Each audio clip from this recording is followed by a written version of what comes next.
మునగాల మండలంలో TRS party నాయకులు కార్యకర్తలు సమన్వయంతో పనిచేస్తూ పార్టీ అభివృద్ధికి కృషి చేయాలని కోదాడ శాసనసభ్యులు బొల్లం మల్లయ్య యాదవ్ సూచించారు. మునగాల మండలంలో టీఆర్ఎస్ పార్టీ నాయకులు కార్యకర్తలు సమన్వయంతో పనిచేస్తూ పార్టీ అభివృద్ధికి కృషి చేయాలని కోదాడ శాసనసభ్యులు బొల్లం మల్లయ్య యాదవ్ సూచించారు. మునగాల మండలంలో గురువారం జరిగిన మండల పార్టీ సమీక్ష సమావేశంలో ఆయన ముఖ్య అతిథిగా పాల్గొని మాట్లాడారు. రాష్ట్ర ప్రభుత్వం అన్ని వర్గాల వారి సంక్షేమం కోసం అనేక సంక్షేమ పథకాలను అమలు చేస్తుందని, వాటిని ప్రజలకు చేరే విధంగా టీఆర్ఎస్ నాయకులు కార్యకర్తలు కృషి చేయాలన్నారు. గ్రామ స్థాయి నుండి పార్టీని మరింత బలోపేతం చేయాలని కోరారు. పార్టీ నాయకులు కార్యకర్తలు లాభాపేక్ష లేకుండా నిస్వార్థ ప్రజాసేవం కోసం పనిచేయాలని, అలాంటి వారికి తప్పక గుర్తింపు లభిస్తుందన్నారు.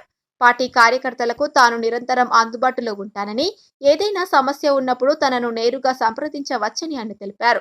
ఈ కార్యక్రమంలో టీఆర్ఎస్ పార్టీ మండల అధ్యక్షులతో గరు రమేష్, రైతు సమన్వయ సమితి మండల అధ్యక్షులు సుంకర అజయ్ కుమార్, మునగాల తాడువాయి ఆకుపాముల సొసైటీ చైర్మన్లో కందిబండ సత్యనారాయణ, తొగరు సీతారాములు, వల్లపూర్ రామిరెడ్డి, టీఆర్ఎస్ నాయకులు నల్లపాటి శ్రీనివాస్, ఉప్పల యుగంధర్ రెడ్డి, ఎస్సీ సేల్ మండల అధ్యక్షులు సోమ, పంగు సైదులు, బీసీ సేల్ మండల అధ్యక్షులు పొనుగంటి రంగా, టీఆర్ఎస్ పార్టీ మండల ప్రధాన కార్యదర్శి ఎలక వెంకటరెడ్డి, టీఆర్ఎస్ మహిళా పార్టీ అధ్యక్షురాలు ఎలక కవిత, ఎల్పి రామయ్య, గన్న నరసింహారావు, కోంపెల్లి వీరబాబు గౌడ్, వివిధ గ్రామాల సర్పంచులు, ఎంపీటీసీలు, పార్టీ కార్యకర్తలు, నాయకులు తదితరులు పాల్గొన్నారు.